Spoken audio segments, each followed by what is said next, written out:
Now, so you're walking onto UH, right? You get this opportunity. Try to explain that experience, because you're a walk-on, you still have to kind of prove yourself, right? Definitely. As a walk-on, and especially no one really knows your capabilities anymore because we haven't really seen you play for a couple years already.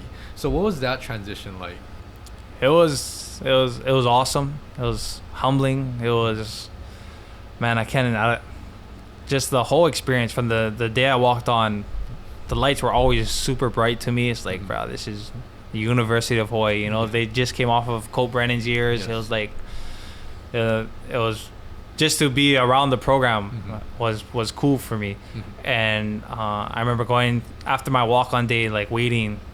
I think the walk-on day was on a Friday, the tryouts. Then you had to wait the whole weekend, and it's like Monday. It's like, bro, did we make it? Did we not make it? A few of my friends, Kainoa Carlson, the news. Yep. He was one of my walk-on buddies, and I remember we were talking like at school, like, bro, did you get called? Did I get called? I don't know. I didn't get nothing. And it's like, man, did we not make it? They're not gonna call us. Yeah. And I think it was Tuesday where we finally got the call, like, hey, you guys get to come down, do your guys' physicals, get your locker set up, and just that alone was kind of worth it for me. Like if nothing else happened, I was like, I'm made it onto the team as a walk-on. Get to try out, and they didn't even make the team yet. You still got to practice through spring ball. You got to prove yourself. There's a whole lot more steps, but just the fact of I was getting a locker, and I remember the next day opening my locker and there was like a t-shirt and shorts. But to me, it was like, I just got a brand new PlayStation on Christmas. It was like, whoa, free shoes. And then it's like the next morning we're working out with the team. Like it all goes so fast, but it's like a dream, and it's awesome to be a part of. It's every kid's dream. I think every athlete's dream. To be a part of a program, a D1 program. Yes.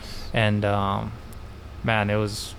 I kept just thinking back of all those things now, that it kind of pops into my brain as we talk. It's like, wow, like there's some cool stuff, man. Yes. That's so interesting to hear. I always like to hear the athlete's perspective because, everyone has their own perspective, right? The medical staff, the strength staff and everything. But yeah, as soon as you got there, I think everything was just on an accelerated timeline. So what year was it when you walked on at UH? 2009. 2009. And did you already, it was the 2009 season then that you ended got up playing time? Correct. Yes. So, okay, you're coming off from not playing competitive football for a year. I mean, flag football. Yeah. So now the conditioning component and everything, and I'm sure you bring that same work ethic to the off season, right? But there's nothing that can replicate like a full week of training, practice, and games, right? Right. So as I mentioned earlier, the first memory that I had when you were going to take over the starting job, I think, and you can fill in all the gaps in the story, but I remember that your shoulder was pretty sore from throwing all that reps, right? Yeah. All of a sudden. So what was that like, getting like thrown into the fire? Yeah, because we used to throw like 300 passes a day. Every day. And I believe we had 2-a-days back then too. Yes. So, you're throwing 500 passes a day, and it's like, I think my right shoulder is just hanging a little bit lower as I walk through practice, and it took time to condition that, and that was just something that you couldn't prepare for, you gotta go through it, and you gotta throw, and you condition the arm until, it's almost like it's just used to it. And I think at St. Louis, that's something that they've done. I remember going back on Sundays, throwing with the St. Louis crew, and just getting reps in, and the more reps, like I said, the more repetition you get, it kind of becomes conditioned. I mean, that was a big aspect, definitely, like adjusting to throwing that much. That was probably the first hurdle I had to overcome. The training part, like I said, I've always been into training.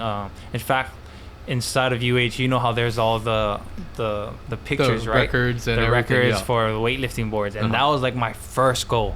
Okay. I wasn't even thinking about football at the time. I just saw, I was like, oh, this is cool. I said, I'm gonna get my face on top every one of those records. Yes. Like that was just my goal to, because the one thing I love about the gym is that the playing field is even.